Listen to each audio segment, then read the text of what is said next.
Hello, welcome to episode 5. Today we have Maria Felipe, and she has an amazing story. She started out her life at the age of 3 months having her dad take his own life. Amazing. It is truly heartwarming to see how she created a life that she fell in love with. And she gives us some tools to be able to help us find our way so that maybe we can stop thinking about all the things that cause us pain and heartache and grief and start living our life to our fullest. Let's take a look. Always open to money coming out of nowhere, opportunities coming, synchronicities, mystical experiences. Please come. I'm so open for that, for opportunities. And they came. And what I was told is that my services were being put on Sunday services, and I thought it was so cool, and I was like, that's so great. And then why don't you guys have me on Zoom or something? And they ended up at years later, because this has been over a 10-year relationship, this Grand Junction and myself, for those that didn't know.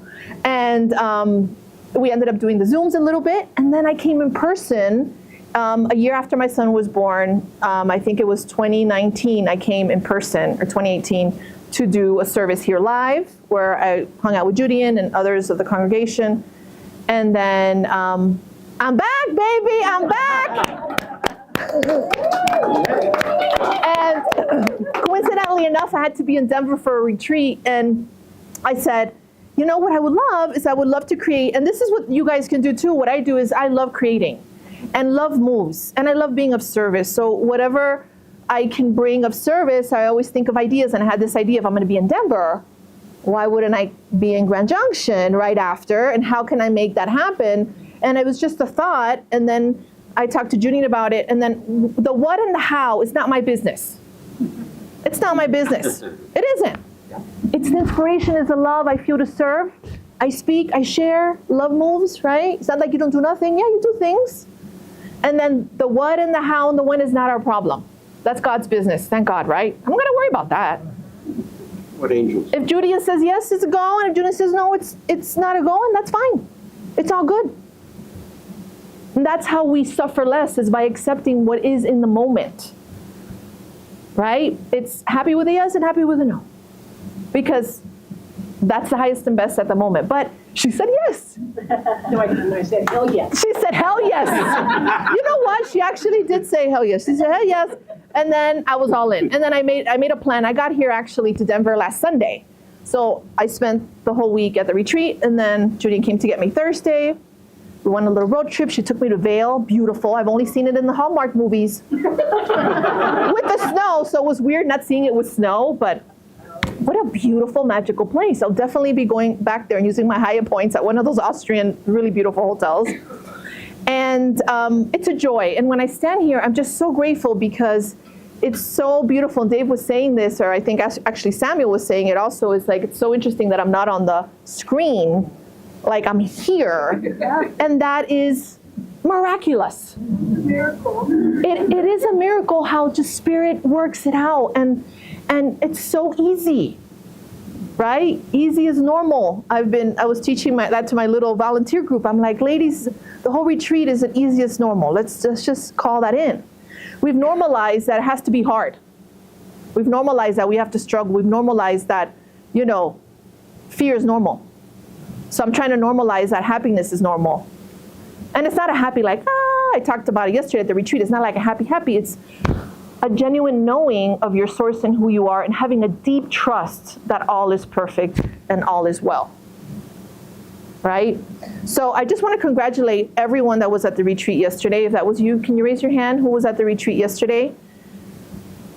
Wonderful. Let's give a hand to all of them, because that was yesterday. That was like the spiritual Olympics, baby. In 5 hours. It was just like exactly that video. I'm bulimic. I stick my fingers down my throat. Stop it! I was just a little nicer, the beginning video. I did say, she did remind me that I did tell somebody to stop it, and I did tell somebody, no, we don't do that, which was with we're not going there, with George. Where's George? Oh, he's here. George, I love you. He was about to say it was something again. I said, we don't go there. We don't say that. And he got it. You know, he walked out of there just understanding a lot of things. You know, recognizing, you know, he had this whole narrative of like that his heart is broken. The doctors told him the heart is broken. He kept on saying it over and over again until I told him to stop it. If you done that, like he did that, I think I would. I don't know. I think I would be well with that. You'll be scared. You'll be scared. Your heart be going out, kind of you're on. Uh-oh, I've been in a long place. Yeah.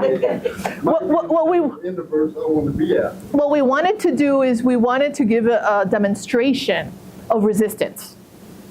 And give a demonstration of, actually, my husband and I were talking yesterday, and I said, oh, we had such a great workshop. You know, there was a couple, they really, you know, it was a process with some people, a lot of resistance. He said, oh my God, you should put that video, stop it. So that's why that idea came up. And it's because it's a funny metaphor, but it's really how we are when we are attached to our stories. And the story of her being buried alive in a box is a real story that this person believes in, but we actually collectively believe our own stories. Maybe it's not being in a box, but maybe it's a sister, right? Everybody had their stories. You know, Chris had the sister, and there's another person that had the boss that kind of makes her cuckoo. You know, you'll hear me say that a lot. Cuckoo is the cuckoo voice, right? So when we start to observe and see that these stories are not bad and not good, but more of an illusion, because the Course says only love is real, all else is an illusion, we start to get closer to source. And I understand that many of you here have your own stories, correct?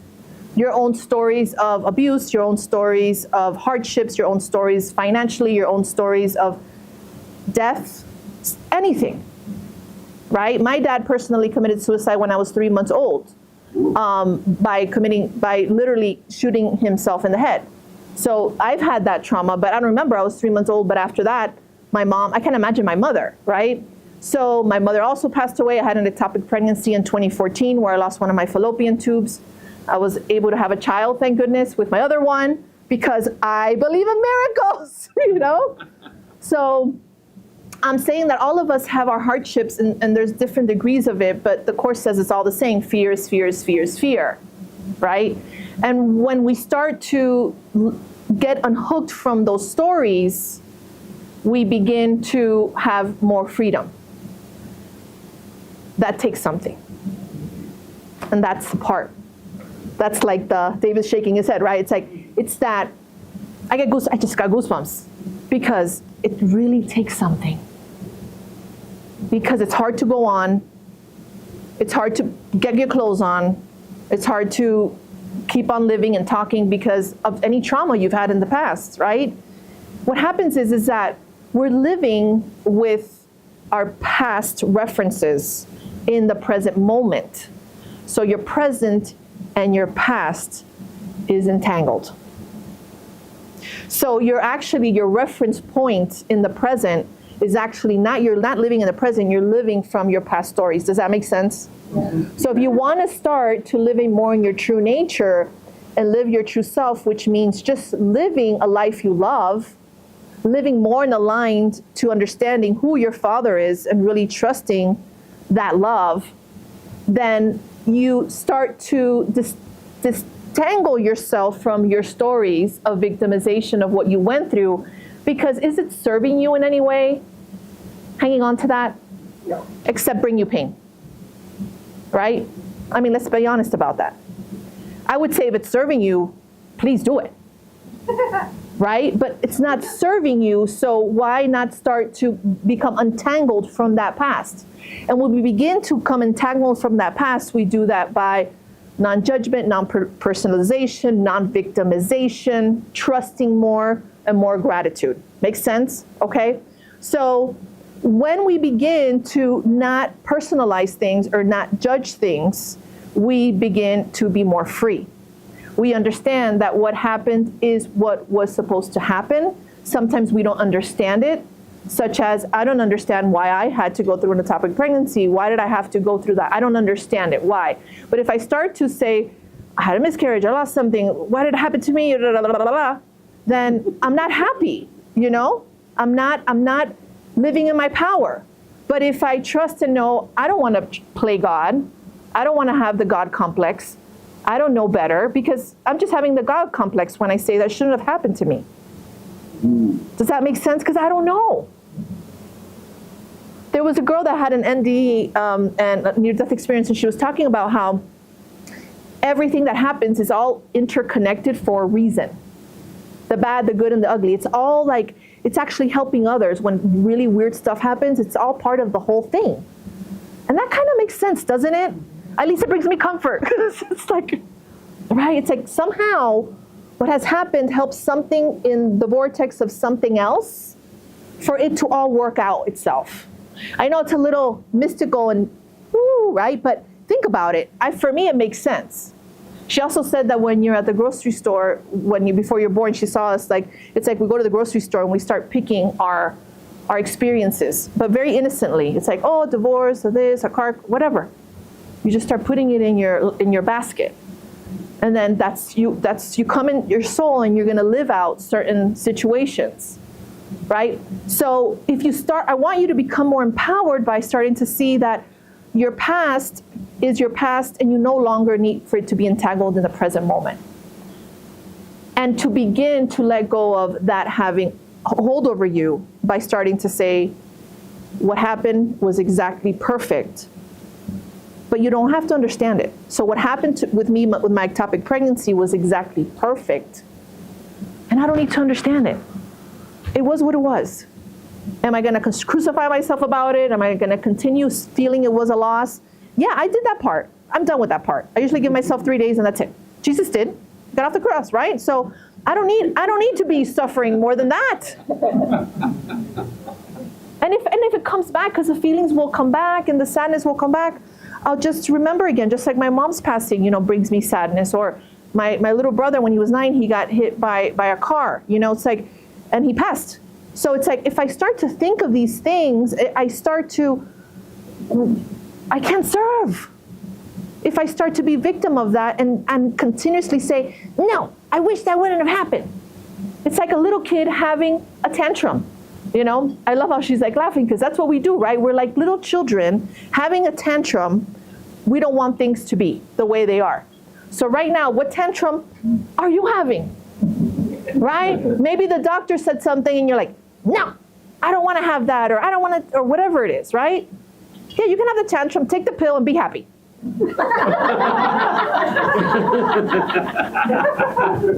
Sometimes you just got to take the pill. If not, you're going to go cuckoo for a Cocoa Puff. So we need the pill, and maybe we need something else. Or maybe you don't need the pill. It's all guided, right? But we want to start to literally deny what is not aligned to love in your life. And that means deny your past stories of your past and deny whatever is coming into your present moment. Because what happens is, since you're entangled with your past into your present, what happens? You're going towards what? The future, right? So your past, present, and then you're going to walk into your future with the stuff. You're going to get more of what you don't want. You're going to get more of what you don't want. So if you want to live another reality, you want to live more in your true nature, you want to stop being in Groundhog's Day. Right? It's like doing the same thing over and over and over, thinking the same results, things over and over, the same story over and over and over, and then you're going to experience the same reality. And we're laughing here, but the work that I do and the passion that I have and the mission that I have and what I've seen with my clients, with my community, with speaking all over the world is we're worthy of more.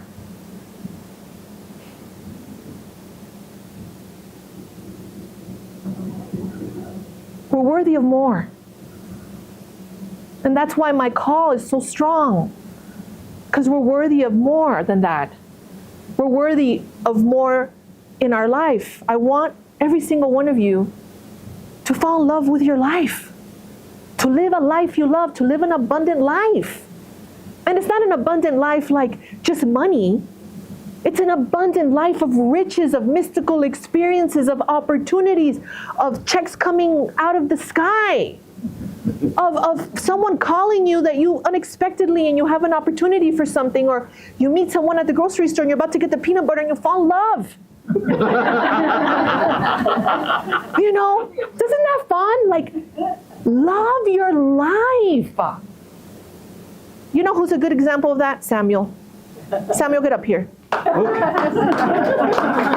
Yes, ma'am. This is someone that is in love with his life, yes? Yes. He is just living. And he does his best. Yesterday he was doing yoga with me, right in the front, and doing the work. And that is what a light worker does.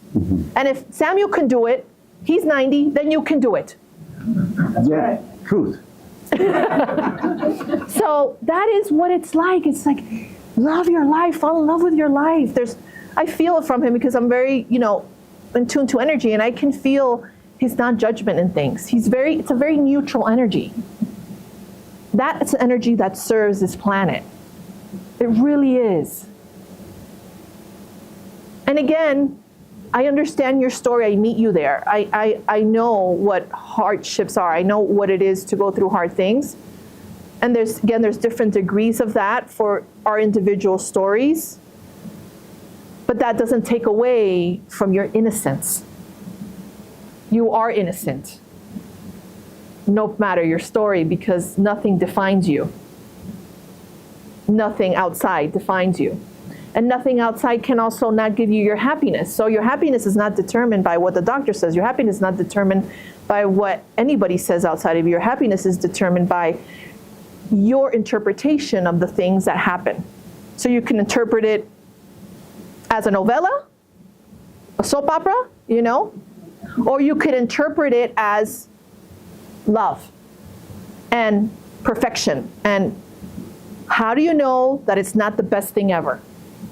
When my clients are going through things, sometimes they're big things, I'll just say, how do you not know that what wasn't the best thing ever? How do you not know that? Because we don't know, but we're so judgmental that someone's not supposed to die, that this is not supposed to be like this, that this is supposed to be like that we're not allowing life to be life. We have to fall in love with life and stop fighting life. It's like I feel like we're animals. We're like animals trying to control and manipulate. I even think animals act a little bit better than us sometimes. Yes? We're wild. We're so wild in the way of we try to control, manipulate. Allow God to be God. Allow God to be in charge and know that what is happening is the best thing ever. And that your source is not outside of you. I know that I was saying this yesterday in the retreat, that in the introduction of my book, for those that have it, I share how this book won't make you happy. My book won't make you happy, and it's a true statement, because even though it says live your happy and it's a book about happiness, it can't give you something you already have. You already have that happiness. It's like love. The book can give it to you. It could remind you of it, right? But it can't give you something that you already innate have in you.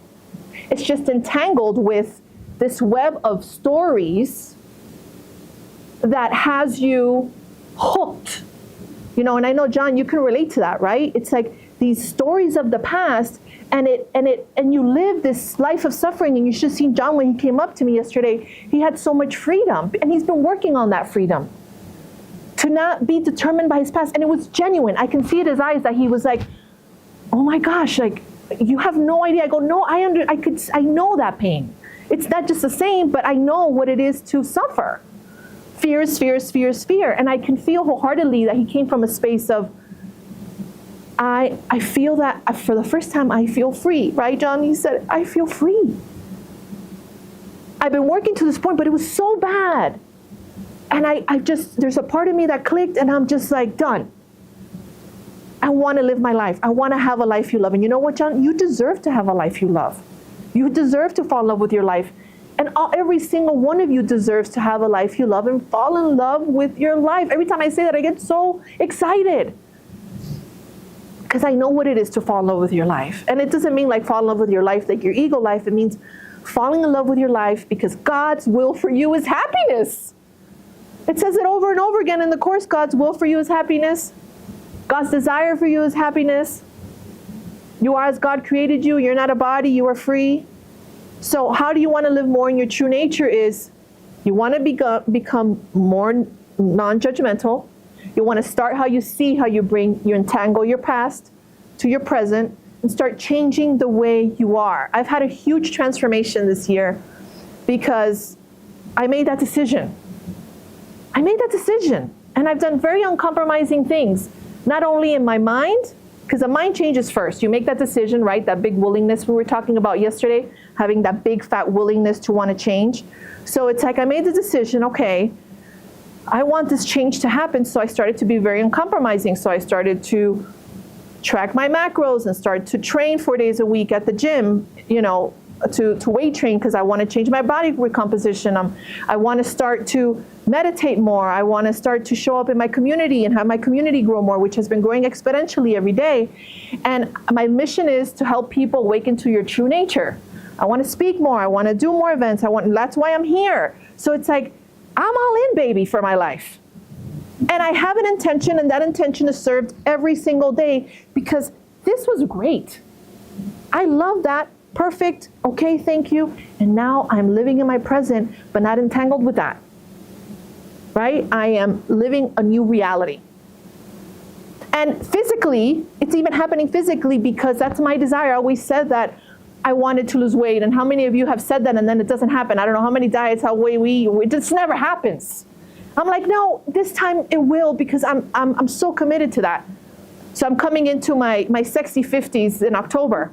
And I will be jacked. And I will be ripped because I say so. Because I am done with the past. And it's just an analogy, right? It's just like a metaphor of how to get over ourselves, right? And it's funny because I tell my son, I tell him all the time when we're sitting down, it's like, oh my God, I can't wait. I just talk about it all the time. I can't wait to be jacked. I can't wait to be ripped. Can't wait one morning because I've been working out so hard that I'm just waiting for my muscles to come out, right? Because of the fat. And I said, I can't wait for the muscles. I'm going to be ripped. And he's like, Mom, stop it. You're not jacked. I was like, no, I'm not jacked now, but it's coming. It's under the fat. The fat needs to come out. It's coming. So my trainer said recently, she's like, Maria, you're in your first year. And this made me feel really good. She's like, this is your first year and you're the 1%. Because a lot of people would have already quit already, right? I've woken up every day. I've trained 4 days a week. I've been tracking my macros on my thing. It's been the hardest thing I've ever done. But I feel like it's been more than a fitness journey. It's been a getting over myself journey, getting out of that limited mind. And she said to me, you see your second year? She told me she's 60, my trainer. She looks like literally Popeye. And she says, Maria, you better get ready because you're the 1%. And if you're sticking to it, your muscles will start coming out in the second year and you will look like Popeye too. And then I told my son, I said, honey, I'm going to be Popeye. He's like, oh, Mom, stop it. So it's like, and now he'll start declaring it for me because he knows I love it so much. He's like, Mom, you're jacked. Mom, you're ripped. He's like, he's so into it now because I've made my family believe in it too. Do you see how powerful we are? And I share that story because it's just a metaphor of how we can do hard things and we can do what we want. So what is that calling of the heart you have to sing, to write, to paint?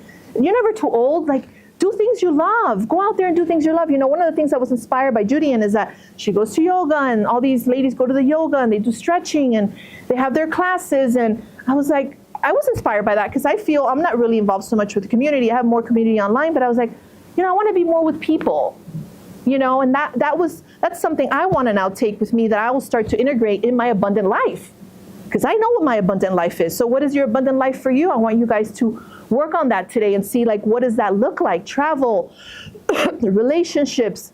Mine is always, I have more than enough time. I have more than enough money. That's what my abundant life looks like. So when we have clarity about our abundant life, we begin to live and get out of the Groundhog's Day thing. And, I'll wake up at 6 in the morning to go to the gym, or I will go plug my food in my phone because that's my new reality. Does that make sense? I will be the person. If I want to be the personality of abundance, I need to have the habits of the personality of abundance. Does that make sense? And that's God's will for us. So my question is are you ready? Are you ready? Yes, I am. Are you sure? Because I'm sweating up here with this talk and you guys aren't listening or excited? Excuse me. Just kidding. Are you ready is the question. Are you ready? Yes. So, do you have any type of hang-ups that you're going to work on, right? And let go of? Yes? Yes.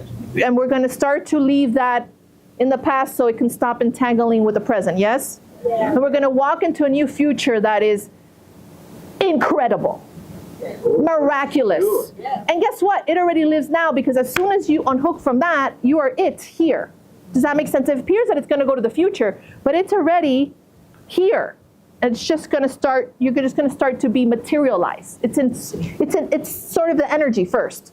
And then it will materialize into the particles and the neutrons and the atoms, and you start to be another person. So you're worthy of that. The time has come. And it's easy to come out of here and forget. In the morning, then the ego says, I'm back. Tomorrow morning, it will be there. So you want to have structure. You want to have some sort of discipline, uncompromising nature, to want to do the work. It's work, guys. You think I want to get up 4 days a week to go weight train? No, sometimes I don't. Do I want to go on my app and track this stupid piece of chicken 5 ounces? No. Piss me off. I don't want to do that all the time. But I want to live my abundant life. So you got to do these silly worldly stuff. So the commitment needs to be there. So join a community, get your butt in gear, okay? Write the things down, start the meditation, and start and really do something different tomorrow that is different than what you do every day. And then the next day, do something different than you used to do every day. Does that make sense? And start living a different habits that are helpful for your abundant self, okay? All right, so one more time.